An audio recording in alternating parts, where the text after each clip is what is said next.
vehicles.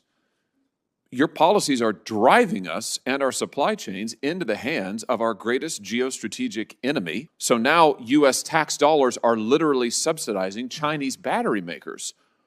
Why would we want to do that? Why? Here, I wanted to talk a little bit about who is really benefiting from this administration's climate agenda and from these draconian electric vehicle mandates. Less maintenance is $1,000 per year every year that you save because you have an EV.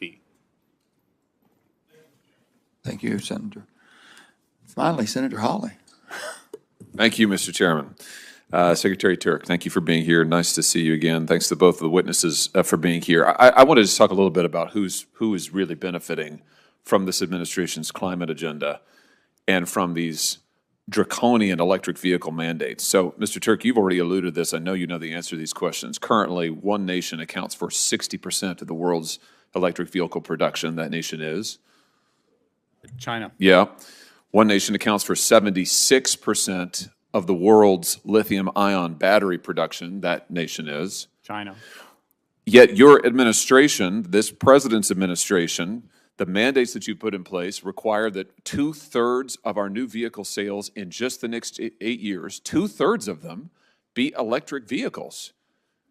Your policies are driving us and our supply chains into the hands of our greatest geostrategic enemy, enriching them, enriching their government, while forcing Americans to pay for electric vehicles that on average cost $7,000 more on average than a traditional vehicle, are more expensive to repair and insure, require more frequent replacements of everything from tires to component parts.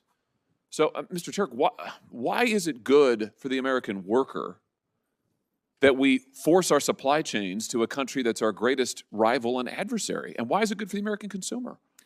So this is exactly why we're using all the tools that Congress gave us to diversify our supply chains, from the mining piece and especially the processing piece, which is where China really has a stranglehold. So we're making significant progress on lithium, on graphite, you name it, the tools that you all have given us to diversify those supply chains and make sure that we're getting the benefits of that. Our U.S. workers are getting the benefits of that. Citizens in St. Louis, I mentioned in my opening statement some exciting investments that are going on in St. Louis. We want U.S.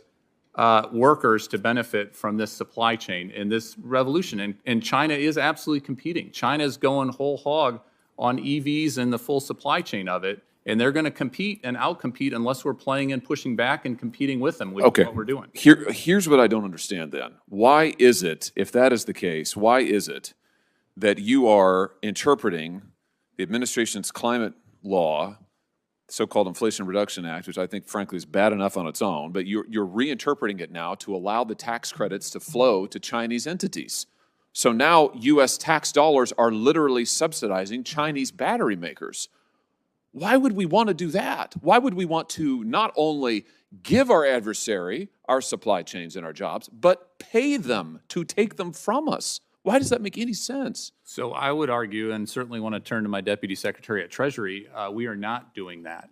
How are you not? The fact that with the 30D tax credit, only 13 models qualify at this point. Now, we hope more diversification happens and more models qualify for that tax credit is a good data point that we take this very seriously, and we want to have these jobs in the U.S. But let me wait. I just want to stay with you, Mr. Turk, just because my time is so limited, and this is an important part, and the chairman's brought this up, and I'm glad that he has. This is really, really important. The Inflation Reduction Act, which I did not vote for, but nevertheless, the Inflation Reduction Act said clearly that China, if you are a foreign entity of concern, you don't, which includes China, you don't get the taxpayer subsidy. You don't get the 30D subsidy. You don't get the tax break. And yet your rule allows Chinese companies to get the tax break. It loosens up the restrictions. So now we are subsidizing our rivals. I just don't understand. The chairman's asked you about this repeatedly. I don't understand why we would pay Chinese companies to outcompete us. So I would strongly disagree with that. I spent a lot of time working with the team, and we worked hand in hand with our Treasury colleagues on the FEOC, the Foreign Entity of Concern, the FEOC standards, and happy to go through the three prongs of that in particular in terms of what our proposal is on the table. Well, that's the problem, right? Is that the law, which again I didn't support, but the law says just no. It says no. And then you come back and say, It's what we lawyers like to call a multi-factor balancing test, which is usually what courts do when they want to get their way. So it's like, oh, well, let's complicate it. We've got all of these different things. And the effect of it is, this has been widely reported. This isn't my opinion.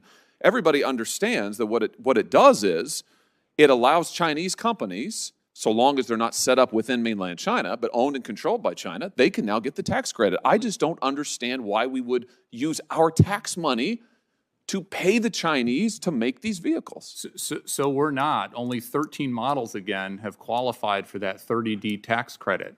A lot of companies right now, automakers, are scrambling and they're working urgently to make sure that they don't have that. If your rule had no effect, why would you change it? Why wouldn't you just leave the text of the IRA in place? Why wouldn't you, the flat bar? All of this is implementing the legislation that's been passed. And happy, again, to get into the details. Certainly if Last thing I've got, because my time's expired, I know other senators are waiting to ask questions, but this is important, just about the effect on American workers.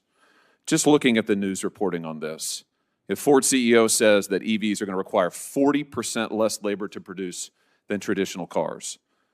As production is shifting to the United States, this labor on, for instance, batteries, EV batteries, is increasingly being done in factories that are co-owned at least by foreign entities, and the wages for workers who are usually not unionized are substantially less than the wages for workers in traditional cars. Now, you mentioned my state. In Wentzville, Missouri, for example, we have almost 4,000 workers in a GM plant there. That's just one plant in just one area of my state. Believe me, I'll take all the jobs you can give me. But I don't want those 3,000 workers to lose their jobs and to have another couple hundred created in some other state in a factory co-owned by a foreign company making half the wages. And that seems to be the trade-off that you're offering to American workers. That doesn't seem like a good trade-off to me. With that, I yield, Mr. Chairman. If you want to respond, Mr. Chair, go ahead, but I yield, Mr. Chairman.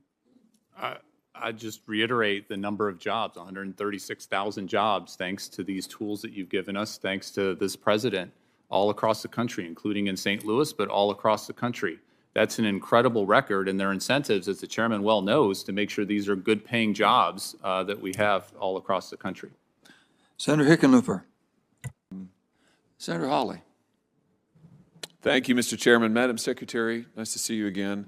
When you were here last, I talked with you about the fact that more than 130 officials in the Energy Department reported more than 2,700 trades of shares, bonds, and options in companies that ethics officers said was directly related to the agency's work. This is institutionalized corruption. And I asked you point blank, do you own any individual stock? And you told me, no. Let's just look at it. It was not a difficult question. Do you own individual stocks, Madam Secretary? You said no. In fact, you repeated it 3 times to me. No, no, no. Turns out that was false. You did own multiple individual stocks, and you neglected to report it to this committee for months afterwards. Why did you mislead this committee? Oh, my goodness. That was exactly my response. So why did you mislead this committee? I believed that I had sold all individual stocks, and I was incorrect. So I came back. You just don't and know your portfolio? Pretty much. It's a big one, I guess, huh? No, it's extremely small. Apparently not. Someone manages it for you? So I came back as soon as I found out that, in fact, I had not sold all individuals. Wait. No, that's not true either. Let's just look at the timeline. Let's not. I just remind you, you're under oath.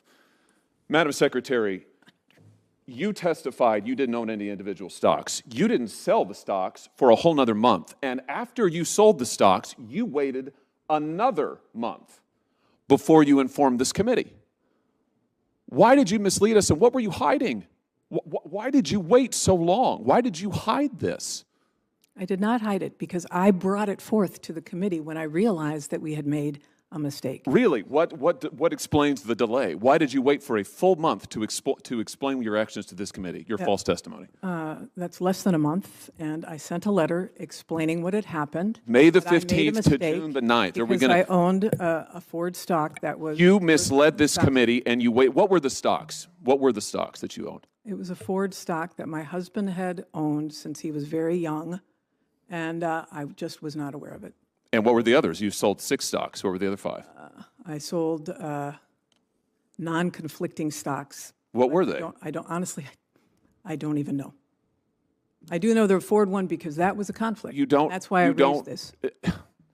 You're here before this committee a year later after actively misleading to us, after denying and delaying and delaying, and now you won't tell us. Was one of them Proterra?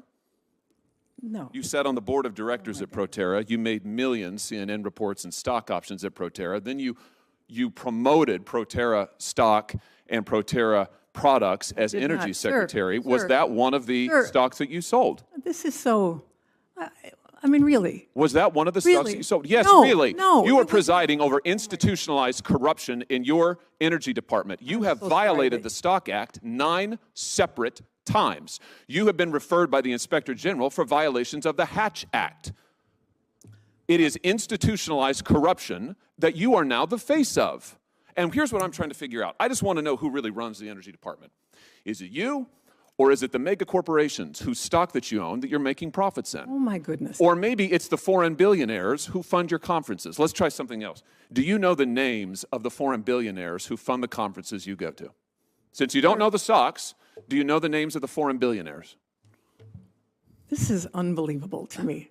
Let me help you. Mr. Chairman, One of to them be is accused like Hans-Org this. Weiss, a Swiss billionaire who has used various dark money front I do groups not know what you to are funnel talking about. various dark money front groups to funnel foreign money into American politics. He has used the Burger Action Fund, $20 million, that then sent money to the Fund for a Better Future, that then sent money to the Climate Power Group that has funded conferences you've attended. Do you know who this is? Do you think it's a good idea to attend conferences funded by foreign billionaires? I have no idea what you're talking about. You don't know the stocks, you don't know the billionaires, you would take no responsibility. One Ford stock. Meanwhile, your energy department, executives in your energy department are trading stocks in companies that they have direct oversight over, and you were too. That is incorrect. It's a Nobody fact. in the Department of Energy, and we have a strong ethics office, does not trade stocks in anything that they have oversight over. That is People may own simply individual not stocks. true, Madam Secretary. Sir, the Wall this Street is- Journal has reported on this Senator, if I may. extensively. Wall Street If I Journal. may, Senator, if I may just ask the question, is it possible that maybe we can continue this at a later time, but if you had any questions on the direct energy policies? Mr. Chairman, this is directly relevant to institutionalized corruption in the Department of Energy that she oversees. You're, I think, about to say that the Wall Street Journal report's wrong. The Wall Street Journal report did not say that people over whom they were in areas where they were directly overseeing had stocks. They did not. Our ethics office consults with all of our employees that need to be that have a reporting requirement about their stock holdings. They do not own stocks in areas that they have any influence over, nor do I. Madam Secretary, all I have to say is this record is just deplorable. It is despicable. It is outrageous that hundreds of officers in the Energy Department are trading shares. It is Incorrect. outrageous that you misled Incorrect. us. It is outrageous Incorrect. that you That are is continuing to incorrect. mislead us, and it is outrageous you're going to conferences and events funded by foreign billionaires using dark money to try to influence our politics. This has got to change, and frankly, you should go. Thank you, Mr. Chairman. Senator Lee. Thank you very much, Mr. Chairman. Mr. Secretary, let's just come back to Jose Ibarra, if we can. You know who that is? That's a question. You know what he did, I know what he's accused of doing, which is, murdering a young woman. and that wasn't the first crime that he committed in this country, was it? Senator, as I've articulated previously, I'm not going to speak about the facts of the case because there is an ongoing criminal investigation. Have you read his parole file? Senator, same answer.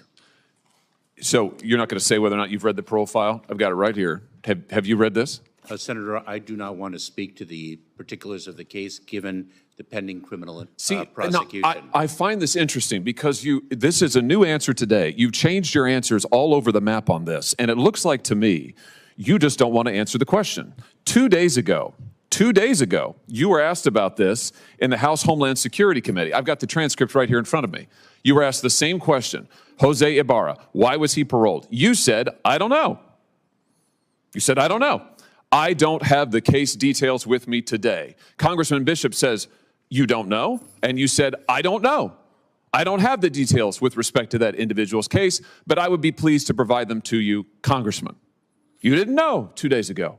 Now, interestingly, on April the 10th, 6 days before that, you gave Senator Katie Britt a different answer. She asked you the same question. She said, why was Jose Ibarra paroled into the United States? You said, and I quote, Ranking Member Britt, there was no derogatory information of which we were aware. So you were happy to comment on the case then on April the 10th. By April the 16th, you had developed amnesia, and today you say you just won't comment. So which is it, Mr. Secretary? Now that we have the file, I'll tell you what the difference is. Congressman Bishop didn't have the parole file, and Senator Britt didn't have the parole file, and now we do have the parole file. And now we all know that the reason he was paroled into this country was because lack of detention capacity, which, as you and I both know, is not a valid reason under the statute. And now that we know that for sure, this is right out of the parole file. Here it is. Subject was paroled due to detention capacity at the Central Processing Center in El Paso, Texas. Now suddenly you don't want to talk about it. This is extraordinary. It's also a pattern with you. So let me just try one more time. Have you read the parole file? Senator, I'm going to give the same answer, and let me say well, which one? Are you going to give me the answer you gave to Senator Britt? Are you going to give the answer you gave to Congressman Bishop, or the answer you gave to Senator Paul, or do you want to try a fourth one? Senator, I will not speak to the particulars of the case, given the pending criminal prosecution. Yeah, well, I'm sure. Well, you certainly, of course you don't want to, because it is an absolutely damning indictment of your policies. Let's just review Jose Ibarra, and how he came to be here. On September the 8th, 2022, he was encountered by United States Border Patrol in El Paso, Texas, and was paroled into the United States due to lack of detention capacity. A provision, a proviso, a rule that is not permitted under the statute. You and I both know you know this. You knew it when you were talking to Congressman Bishop. You knew it when you were testifying to Senator Britt, and you know it today. You just never wanted to cop to it, because the statute doesn't permit it. And so you lied to Congressman Bishop, and you lied to Senator Britt. And now you are hiding behind the ongoing prosecution excuse, because it's the last one left to you, because you testified falsely under oath. Then on July 19th, 2023, Ibarra reports for a biometric appointment and was fingerprinted. This is now in New York. The results come back and indicate he has a criminal history. So he's in this country, he has a criminal history. September 14th, he is arrested in New York by NYPD for what? Injuring a child. September 14th, 2023, he is arrested for injuring a child. What happens? The offense was never prosecuted, and the arrest was expunged. I'm reading right out of the parole file. Expunged. Nothing is done to this guy. He had a criminal record to start with. He's in the country on illegal grounds. You have falsely and illegally allowed him in. He commits a crime against a child. He's not prosecuted. It's expunged. In November, get this, in November, Ibarra files an application for employment authorization. And unbelievably, on December the 9th, 2023, it's approved. So this is your policies in action, Mr. Secretary. A criminal is permitted into this country on grounds flatly not permitted, flatly contradictory to the statute. He commits a crime against a child, and then he gets a work permit. He gets a work permit. You want to know why all of the jobs in the last 2 or 3 years have gone to illegal migrants? Working people in this country can't get a job. Their unemployment rate's high. Why? Because of things like this. And then what's he do? Well, we all know. Then in February, he commits the heinous crime against Laken Riley. Is this a record that you are proud of? Senator, you've misstated some facts. I have read from the parole file, which you have said you don't recall, don't have, you miscited. I'm reading from it. It is right here. And I've just, pursuant to the speech and debate clause, I have just read it into the record. And the reason is, you have lied repeatedly to Congress and to the American people about this. They deserve to know. And the only way they're going to know is if I tell them. I've just told them. It's in the record now. I've read it verbatim from the parole file. Verbatim. I just want to know, why did you change your story so often? Why didn't you just answer honestly to Congressman Bishop and Senator Britt? Senator, I am confident that justice will be vindicated in the criminal prosecution of the case. Well, hopefully he'll get more of a trial than you got. Otherwise, there'll be no justice for anyone at all. Let me ask you something else. Travis Wolf, do you know that name? Not off the top of my head. Travis Wolf is a 12-year-old boy from Missouri. This is him. Travis was killed on December 20th, 2023, or I should say he was in a a tragic attack on that night. He died some weeks later, head-on collision. The person driving the vehicle, who's now been charged with 6 criminal counts, is Indrina Bracco. Do you know who that is? I do not, but let me communicate that I know that all of our hearts break for the family of this young boy who died in that accident. Well, she's an illegal migrant here from Venezuela. Local law enforcement tell me that she was detained briefly at the border in 2023 and then released. And then she commits this crime. Multiple people have been stabbed in O'Fallon, Missouri by illegal migrants. Mr. Secretary, I know that you think your policies are a success. You've sat right there in that chair and you've told me over and over our policies are working. You're on the record years and years saying that. Maybe they're working for you. Maybe they're working for your political objectives, whatever they may be. I don't know. But they're not working for Laken Riley or Travis Wolf or the people of my state. They are, in fact, a travesty. What you have done is a travesty. And, sir, it is long past time for you to go. Thank you, Mr. Chairman. Senator Hassan, you're recognized for your questions. Well, thank you, Chairman Peters. Thank you, Mr. Chairman. Secretary Holland, do you know the group called the Wilderness Society? I've heard of it, yes. And what, to your knowledge, what is this group? It sounds like the name is explanatory. Well, let me help you a little bit. It's a left-wing environmentalist pressure group. Do you know who funds them? I do not. Well, I can help you with that, too. It's funded in large part by a foreign billionaire, Hans-Georg Weiss, who has routed his money through all manner of dark money groups, including the Arabella Network. Hans-Georg Weiss was investigated by the FEC for illegal campaign contributions because he's not a United States citizen. He sits on the governing council of this dark money environmentalist group. Has anybody in leadership at your department met with them, the Wilderness Society? Senator, I do not know this individual, and Has anybody in leadership at your department met with the Wilderness Society?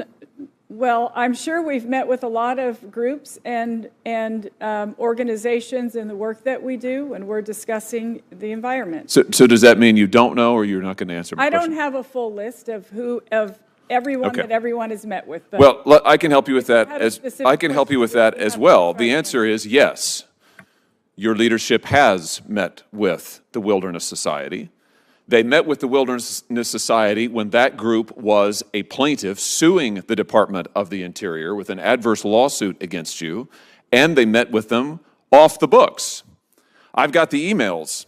In July of 2021, after you had come to office, members of the Wilderness Society, when they're suing the department, write to your top deputy and ask for a meeting to keep it off of his calendar. Here it is, July 14th, 2021. Can we set up a meeting with these folks? July 19th, 2021, they propose how they might calibrate this so it doesn't look like they're violating any of the rules of the court. And remarkably, it stays completely off of everybody's calendars. We only know about it because FOIA requests were filed. And then after they have these off-the-books meetings, their request is to cancel the mineral leasing rights in Minnesota in the Superior National Forest. This is a critical minerals mine. The society wants the mine shut down. After they meet off the books with your leadership, you do it. A few months later, you do it. You cancel the leases, and then you withdraw 225,000 acres of critical mining from production and leasing shortly after that. Is it common practice at your department to meet with dark money groups off the books and conceal it from the public? Senator, thank you for the question. And of course, I can't answer to, if you're referring to our former deputy secretary, he's no longer at the department. Who worked for you? He worked for the president. He was appointed by the president. He's your deputy secretary. Are you the secretary of the Department of Interior? I thought that's why you were here. Are you the secretary? Don't look at her, look at me. Yes. Are you the secretary? I am. Do these people who are sitting here today answering most of your questions, do they work for you? They work. Do they report for you? You're not in charge? They work with me. They work with you, so you're not in charge of the department. Oh my gosh, I thought you were in charge. I thought that's why you were here. We work as a team. Oh, okay, so who's in charge then? I provide the vision, I provide the overall direction, and But you're not in charge. our mission. Do you take responsibility for what happens at the Department of the Interior? Take responsibility. Do you take full responsibility for what happens at the Department of the Interior? Good. Then why are your leadership meeting with dark money groups and concealing it from the public? Why are they doing it off the books? How many times has this happened? Senator, this is the first I'm hearing of this. My deputy secretary is no longer there, and I can't answer to what he did when he was there. What did they get out of it, do you suppose? What do you suppose Hans-Jörg Weiss got out of you canceling the leases after they asked you to? I don't know who. In an off-the-books reading. I don't know who this individual Oh, is. sure. I mean, you don't know, you're not in charge, you're not responsible. We have a corruption problem in this government, Madam Secretary, and frankly, we have a corruption problem in your department. We don't. We've got we certainly do. We have foreign billionaires who are funding dark money groups coming to meet with your leadership, concealing it from the public while they are filing lawsuits adverse to the department, doing it without the court's knowledge, doing it, you say, without your knowledge, and then getting exactly what they want. Now, I don't know how much money he made off of it. I'm sure it was a lot. I know how he made his money. He made his money by poisoning people. Hans-Jörg Weiss, here's what his company did. In 2009, Synthes USA, with Weiss at its head, was charged by Philadelphia's U.S. attorney with running an illegal clinical trial on humans. They injected them with a cement that turns to bone inside the human skeleton. That's the guy who's funding this group, who's pressuring your department, and you're meeting with them off the books and giving them exactly what they want. I did not meet with him. You're implying that I met with him. I'm just trying to figure out who's in charge of the Interior Department. You've said it isn't you. It sounds to me like it's the billionaires. It sounds to me like it's the dark money billionaires who are calling the shots at the Department of the Interior. And all I have to say to you, Madam Secretary, is that is a travesty. It is a travesty. The American people should be in charge, not the foreign billionaires. And the fact that you've let them run rampant is outrageous. It's outrageous. Thank you, Mr. Chairman. Senator Hawley. Thank you very much, Mr. Chairman. Mr. DeJoy, nice to see you. I want to talk to you about the post office facility in Bering, Missouri. Back in August of this last year, the post office there was closed after severe tornado damage. Missouri is right in sort of Tornado Alley. It has not reopened since then. So in September, I wrote to you asking about a timeline to have the post office reopened. Your office wrote back later that month and said probably 90 days there would be a timeline announced. We didn't hear anything, so in January, I wrote again with the chairman, actually Chairman Peters. We wrote asking about a timeline. I don't think I've gotten a response to that letter. Here's the Bering post office at the moment. It doesn't exist. So this community, this is a rural community in my state. They don't have a post office at all. And what bothers me is I haven't heard anything about the timeline for getting it rebuilt. So can I just ask for an update on that? Yes. Do you have one? I do not have an update on the Bering. I'm sorry. I do not have one, but I will get it to you. Okay. Can we get one? I don't want to belabor the point here, but because I think we've heard it now from multiple people, but in rural Missouri, you know, this community, I mean, you see it. There's no post office here. They can't get prescription drugs. They can't get their bills on time. They can't get any. I mean, they're just stranded. So I'm frustrated here by the fact that it's been months and months, and I was told 90 days in September, and this is now the middle of April, and here we are. So I'd like to get your help on this for these good folks. Let me ask you then about some delivery issues. In the Kansas City area, we have seen a tripling of casework reports in Kansas City, folks who are saying they're just not getting the mail. I mean, they're not getting it on time. It was so significant, I asked the Inspector General to look into it and to recommend some action items to improve this. I mean, I just had constituents telling me that at the end of March, they were finally getting their Christmas cards. I mean, this is not good. And this has happened in Kansas City. It's also, frankly, happening in St. Louis on the other side of the state. So can you just give me an update on the implementation of the Inspector General's recommendations for improving service in Kansas City, or maybe you know something about the Kansas City situation, and it would be helpful to hear. As I I don't know where I reported, but right before peak season, we had a major transportation contractor go out of business. They had a big transfer hub in Kansas City. It actually had 8, that we had about 5,000 truckloads of mail and packages going in and out of these places.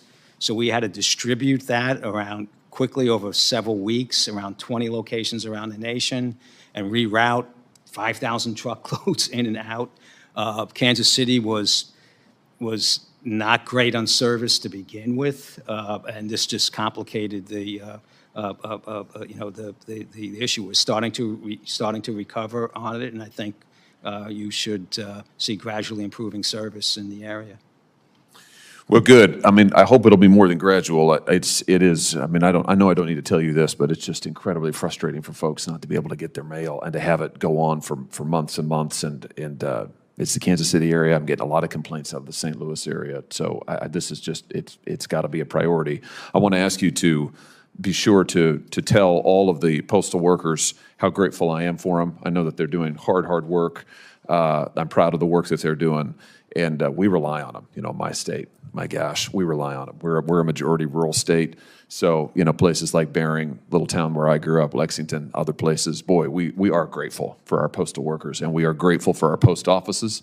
And I know something the chairman and I talk about a lot. We don't want to see post offices closed in rural parts of this country, and we want to see the mail delivered on time. So please thank them for me for all that they're doing, and thank you for your attention to these issues. I appreciate it. Thank you, Mr. Chairman. Thank you, Mr. Chairman. Before I start, Mr. Chairman, I want to say thank you for your strong statement on the RICA legislation yesterday, and for your leadership on this issue. It's much appreciated. Director Stone Manning, let me just start with this. When you came before this committee in 2021, this is before I was a member of the committee, you were asked as part of your confirmation whether you'd ever been investigated, arrested, charged by any federal, state, or local law enforcement authority for the violation of any federal, state, or local law, regulation, or ordinance other than a minor traffic offense. We asked that question of all people before the committee. You answered no. Do you stand by that testimony? Senator, I do stand by that testimony and was proud to be confirmed to do this job. What's tree spiking, Director? Senator, again, this committee engaged quite a bit in No, that's a factual question. Do you know what it is? And I do. It is. You want to tell us? Go ahead. Yeah, it's when people illegally put metal objects into trees so that they prevent a timber sale. What happens if the chainsaw hits a spike? Sometimes when a chainsaw hits a spike, it can buck the saw. Yeah, violently recoil, potentially kill or seriously maim the loggers. Yeah, which is why I notified the federal authorities that I had heard that had. Loggers like, for instance, George Alexander, this is from an article on the Washington Post explaining what happens when trees get spiked. Loggers who are blue-collar workers, by the way. These are not wealthy people. These are not people who have had the advantages perhaps you and others have had. People like George Alexander, who, for example, in May 1987, at age 23, his chainsaw hit a tree spike. I'm quoting, his face was slashed from eye to chin, his teeth were smashed, his jaw was cut in half. That's a typical reaction when a logger hits a spike. Now, you just said, I think just a second ago, that you were involved. There were 2 people convicted in 1989 of putting 500 pounds of spikes in an Idaho forest. Senator Rich mentioned this just a moment ago. You testified you sent a letter to the Forest Service on their behalf. I have it here. The letter says, among other things, this letter sent to notify you that the post office sale, that's the forest sale in Idaho, has been spiked heavily.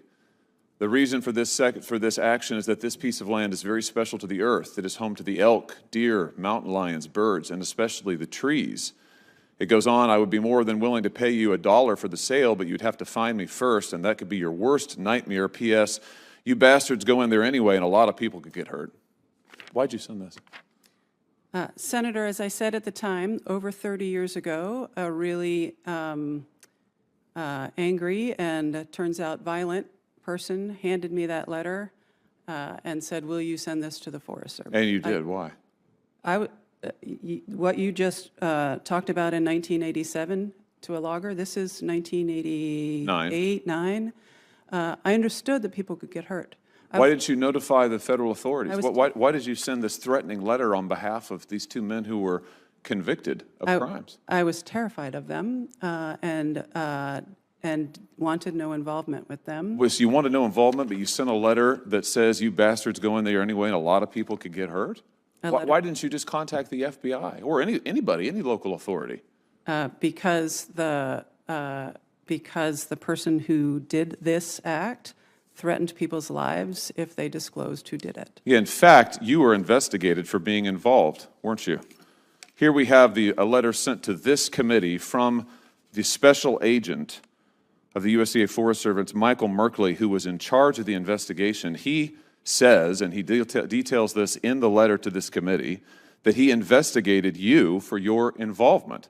He says, and I'm going to quote now, grand jury subpoenas were issued for hair samples, handwriting exemplars, fingerprints. These subpoenas were served on persons suspected of being involved, having knowledge of the incident, including Ms. Tracy Stone Manning.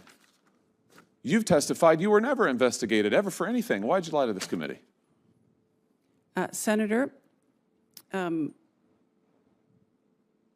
this committee delved deeply, went into the court records where I testified against these men. Were you issued subpoenas? No. You were not issued subpoenas? I was issued a subpoena to appear before a grand jury. Really? With because about 13 here's what he people. says. Ms. Stone Manning was extremely difficult to work with. She was antagonistic. She was uncooperative, refused to provide her hair, handwriting exemplars, and fingerprints as ordered by the grand jury. It was not until after we informed her she would be arrested if she did not comply with the subpoenas that she provided the samples to me. So you were subpoenaed. Senator Hawley, you were the target of an expired. investigation. Do you have a question? You were the target of an investigation. You lied to this committee. Why? Senator, I never received a target letter. I'm curious, I understand why this committee jumped over 30 years of my career in considering my nomination and went to a salacious moment from graduate school where I tried to protect people. What I don't understand is why we're not looking at the last 3.5 years now. Here's why. Senator It's because people are killed in these kind of incidents. It is an act of Your terrorism. time is expired. A special agent in charge found that you were involved. You lied to this committee in saying that you were never investigated. Senator you were never Hawley. the target of investigation. In fact, you were. Your time You lied to us is blatantly. expired. And you know it. Everywhere you look, this country is in chaos, is it not? Look at our southern border. That border is wide open. Every sovereign country in the history of the world has had a border that is enforceable, that says who belongs to the country, who believes in the country, who loves the country, and who does not. But our border is wide open. And what's happening? People are pouring across it. Just yesterday morning in the state of Missouri, Missouri Highway Patrol arrested 5 illegal migrants who had kidnapped a young girl from the state of Indiana, taken her across state lines. It was 2 in the morning, 2:54 a.m., that a Missouri highway patrolman pulled over these 5 migrants and rescued that girl. And that is happening everywhere across this country. Yeah, thank them for that. They deserve our thanks. Drugs are pouring into my state, every school in my state. You can go and buy illegal drugs. Where are they coming from? Across the southern border. Stabbings, murders, Laken Riley. It's all too common. It's all too typical. And it is all because of Joe Biden and the radical left agenda. And listen, you and I both know why the border's open. The border is wide open because they want to tear down America. They want to change this country. That's what they're trying to do. Boy, and that's just the beginning of it. You talk about chaos. You talk about a radical agenda. You talk about them coming for our heritage. Look what they are doing with the abuse of our legal system. We've got the best legal system, the proudest system of law and order in the world, in the history of the world. And now, what are they doing? Did you see the news yesterday from the state of Texas, where the Department of Justice, our Department of Justice, funded with your taxpayer money, just indicted a Texas doctor who had the courage to stand up and say that a Texas so-called children's hospital was performing illegal gender sterilization surgeries. Did you see this?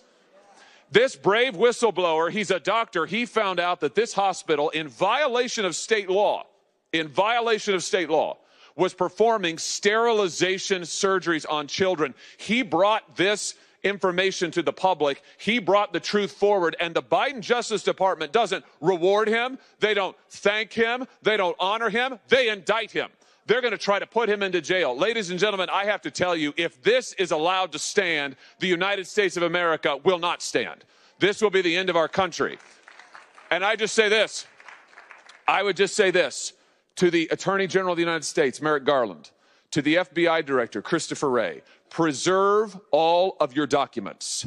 Preserve all of your decision papers, because what has happened to this man is going to happen to you. We are coming for you.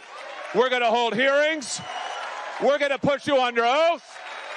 We're going to find out who did this. And we're going to turn it around. I tell you what, Republicans are going to take back the Senate come this fall, and when we do, there's going to be accountability. We will not allow this abuse to go forward any longer. Not any longer. And I just want to tell you what... Thank you, Mr. Chairman. Director Rowe, can you put your first poster, your first demonstrative back up? Please put A up, please. Let's make sure everybody can see it. This is the photograph, I believe, that you took, your team took, of the roof, the AGR roof. Yeah, that's the one. Okay, so from this vantage point, as the law enforcement who are in those windows, as they look left, they should be able to see the shooter clearly there on the AGR second floor roof. My question is, why is there not a Secret Service counter sniper on that roof? So, Senator, when we post up, our methodology is to look at things that can see in on our protectees, so that they can provide that coverage. But why is there not a Secret Service counter sniper there with clear line of sight? That roof has a clear line of sight to the former president. Why didn't you put a Secret Service counter sniper there? The Secret Service's counter sniper role is to neutralize those threats that are looking in on us from where the protectee is, not necessarily you think maybe you might want to revise that protocol in light of what happened here? They were protecting the principal, and I think the principal got shot. I understand that, sir. So do you think you might want to revise the protocol? Let me ask you this. Who was the lead site agent who made the decision to leave the AGR building completely outside of the security perimeter? Who was that? Senator, I cannot give you that name. This person is operational. They're still doing investigations. They're still doing protective visits. Have they been relieved of duty? Senator, they have not been relieved of duty. I know their name, by the way. Why have they not been relieved of duty? They are still cooperating, not only being interviewed by the FBI, but also by our Office of Professional Responsibility. And we will let the facts of the mission assurance and any further investigations play out. Isn't the fact that a former president was shot, that a good American is dead, that other Americans were critically wounded, isn't that enough mission failure for you to say that the person who decided that that building should not be in the security perimeter probably ought to be stepped down? Senator, I think you're using the word decided, and I think we need to allow the investigation play out to include. So who did make the decision then? If it wasn't the lead site agent, who made the decision not to put that in the security perimeter? Senator, you're zeroing in on one particular agent. I want to find out exactly what was the entire decision process. So I think I want to be neutral and make sure that we get to the bottom of it and interview everybody in order to determine if there was more than one person who perhaps exercised bad judgment. Well, sure. My question is, why don't you relieve everybody of duty who made bad judgment? So, yeah, you're right. I am zeroing in on somebody. I'm trying to find somebody who's accountable here. And you're telling me that the person who made the decision not to include this in the perimeter has not been relieved of duty. What about the person who's in charge of the interoperability of radio frequencies between local law enforcement and Secret Service? Has that person been relieved of duty? No, Senator, because interoperability is a challenge, is a greater challenge than just one person. On that day, we had a counterpart system. It failed spectacularly. Has the person who made the decision to send Donald Trump onto stage knowing that you had a security situation, has that person been relieved of duty? No, sir, they haven't. Has the person who decided not to pull the former president off of stage when you knew that, in your words, the locals were working a serious security situation, has that person been relieved of duty? No, sir. Again, I refer you back to my original answer that we are investigating this through a mission assurance. And as opposed to zeroing in on one, what more do you need to investigate to know exactly what the decision-making process was? What more do you need to investigate to know that there were critical enough failures that some individuals ought to be held accountable? I mean, what more do you need to know? What I need to know is exactly what happened, and I need my investigators to do their job. And I cannot. A lot of people didn't do their I cannot jobs. put my thumb on the scale. Otherwise, What do you mean put your thumb on the scale?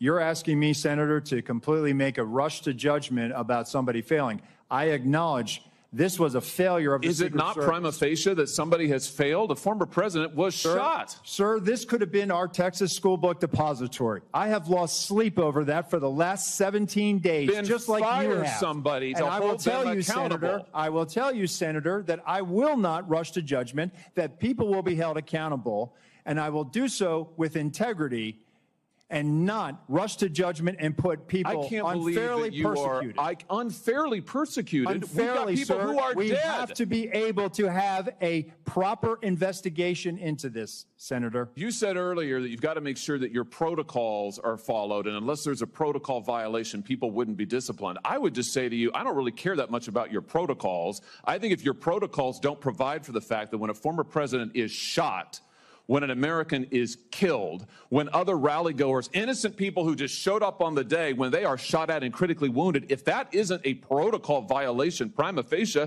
you should revise your protocols. Senator, I think this is where you and I agree. This was a failure, and we will get to the bottom of it. Well, I hope you're going to do something about it. Let me ask you something else. The Real Clear Politics reports this morning that you were directly involved in denying additional security resources and personnel, including counter snipers, not just to this event, but over the last 2 years, that President Trump's team repeatedly asked for these additional resources, and you personally were involved in denying them. Is that true? Senator, as I stated earlier, that is not true. So you never denied any resources to former President Trump's team? No, not me. No, sir. And Not you personally. weren't involved in any of that? You No, were never sir, I involved was in the not. decision-making? No, sir, I was not. Let me ask you just one or two other things here quickly. Well, whistleblowers tell me that, in fact, law enforcement were stationed to be on that roof and that law enforcement abandoned their post because it was too hot. Is that accurate? Senator, I have heard that as well. Again, they posted up inside.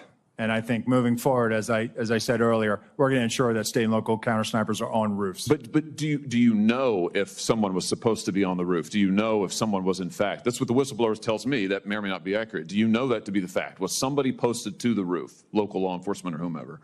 I do not know that to be a fact. Well, can I ask you why you don't know that? Again, Senator, we are looking at this, and they should have been on that roof. And the fact that they were in the building is something that I'm still trying to understand. I just want to express my frustration, Director, that 17 days or whatever it's been, that whistleblowers are telling us more than you are, and you don't know, you haven't ascertained if there was supposed to be law enforcement on the roof. That seems like a pretty basic fact. I'm also told that local law enforcement suppliers offered the Secret Service drones, and you declined them. Is that true? So, Senator, one, I've been very transparent and forthcoming. Your agency has not been transparent and forthcoming, so please, let's not go there. I have been forthcoming, sir. That remains to be seen. You've been on the job a few days. So far, you've fired nobody. Now, the drones. Thank you, Were Senator. you offered drones? Senator Hawley. So there was an offer to fly a drone on that day. And why did you deny it? Again, I think the ability of local law enforcement to provide an asset, we probably should have taken them up on it if it was offered. Senator Cruz. Thank you, Mr. Chairman. Thank you very much. Thank you, Mr. Chairman, and thank you, Senator Johnson. Mr. Whitaker, let me start with some press reporting. I've read press claims that managers at both FAA and Boeing often agreed, I'm going to quote now, to table disagreements about technical issues in order to avoid delays, and that the relationship between your agency and Boeing was, quote, almost fraternal, end quote. Does that strike you as accurate in the time that you've been in your position? Well, in the time that I've been in my position, and particularly since January 5th, that I would not use that to characterize the relationship, no. Have you found, in looking back at your agency's conduct, are you worried about Boeing employees and FAA regulators being too close, potential conflicts of interest, or otherwise not the sort of rigorous oversight that's necessary being provided? I think there have been various chapters in that relationship, and I think particularly with the development of the MAX, some of the delegation of authorities that took place, and some of the processes in that era showed some culture problems between the two. So we're very focused on making sure that happens, and we also monitor to make sure we're not having regulatory capture and rotating our inspectors and our executives to ensure that. Let me ask you about some whistleblower allegations. Since Mr. Calhoun testified here back in June, a number of whistleblowers have contacted my office. One whistleblower told my office that Boeing would routinely try to schedule inspections based on which FAA investigators were coming, because some FAA investigators were known to be more inclined to provide sign-offs. I think we've got a quote about this. When this whistleblower brought this up to Boeing, namely the sort of disparate treatment by different investigators, he was brought into an office and told, don't push and do whatever your career can handle. My question is, does the FAA now, or has it in the past, allow Boeing to schedule which inspections occur with specific investigators for certifying aircraft? There are various types of inspections. Some of those are large paperwork inspections. Those tend to get scheduled. They're fairly intensive, weeks-long audits. The primary inspection happens on the floor, and particularly now that we have inspectors on the floor. I visited with the inspectors in Charleston and walked the floor with them. They have the opportunity to join the briefing meetings in the morning, the various level of management meetings, but more importantly, engage actually with the employees. So I think in this new regime we've had in place for the last 9 months, we have a much more of an ability to have a spontaneous inspection procedures and get better data that way. Okay, so it sounds like it's a yes maybe as to paperwork inspections. As to in-person inspections, you are not currently allowing there to be scheduled inspections, is that right? Those are more spontaneous, and in fact, if an inspector sees something he doesn't like, it on the spot, he can say, can I see the paperwork? Can I talk to the person that did this? And effectively go through an inspection at that point. Has the agency allowed scheduled inspections of any kind in the past? Just of the audit nature, both with the quality systems for Boeing, which are basically auditing their manuals and procedures, and also similar inspections that happen with suppliers. Let me ask you about another whistleblower report. This whistleblower, a different person, told my office that she would report scores of technical issues, but when she did that, those reports were not well received by Boeing. No surprise given how Boeing has behaved. Here's the thing that particularly interested me. This whistleblower stated that if you go to the FAA, I'm going to quote her now, if you don't say you fear retaliation during an initial call with the FAA, you don't get whistleblower protection. I think we've got that quote as well. If you don't say you fear retaliation during the initial call with the FAA, you don't get whistleblower protection. Is that accurate? That is not accurate. You get full whistleblower protection with each outreach. Okay, so the FAA is not requiring whistleblowers to explicitly state that they fear retaliation in order to get whistleblower protection as defined by law. Is that correct? Sir. Yes, sir. What are you doing to ensure that any whistleblower who comes forward to you, whether from Boeing or anywhere else, is guaranteed the full whistleblower protections they are entitled to under the statute? In 2023, we beefed up our department, added a number of inspectors, and they're all very well trained on what the protocols are. And really the key to this system working is having that confidentiality. It is really the cornerstone of the system working. So we encourage people to speak up, and we are bending over backwards to make sure they're protected. Let me ask you about another whistleblower report. This whistleblower says that when she would go to the FAA with her concerns, these are reports of technical issues, other corner cutting by Boeing, that she often got relegated to an undesirable role. In other words, she was retaliated against. In one example, for instance, she did not receive overtime in her new role, which resulted in a $30,000 pay hit. And this whistleblower alleged Boeing routinely conducts retaliation in this way without raising any formal alarm bells. In other words, tries to retaliate, but sort of on the sly, as it were, and evade any FAA accountability or scrutiny. Are you aware of things like this happening? I'm aware of allegations of retaliation, and it has been a focus as we look at the safety culture change that has to happen. A key part of that is a robust whistleblower program that does not have a retaliation. That's going to involve training of management so they know how to treat employees. And anytime we get an allegation of retaliation, we bring in the Department of Labor and OSHA to investigate as well. And so has that happened recently? I mean, are you investigating? Have you brought in other relevant federal agencies to investigate possible cases of retaliation as it relates to Boeing? We routinely would bring in the Department of Labor if there's a retaliation allegation. You say routinely, but I guess I'm looking for, as it relates to Boeing, while you have been in your role, have there been instances where you've had to go after them for potential retaliation? I can get that information and provide it to your office. Okay, that would be helpful. In my time remaining here, let me just ask about something you testified to back in June when you were before the Commerce Committee. You were talking about changing your approach to inspecting Boeing production facilities. But one former FAA official has commented that 150 inspectors is a drop in the bucket compared to the amount of work that goes on at a typical Boeing production facility. Boeing says they have 170,000 employees. The Boeing facility in Renton, Washington, for example, where the 737s are produced, has 1 million square feet. How many inspectors do you have on the floor at Renton, for example? I could give you the precise number.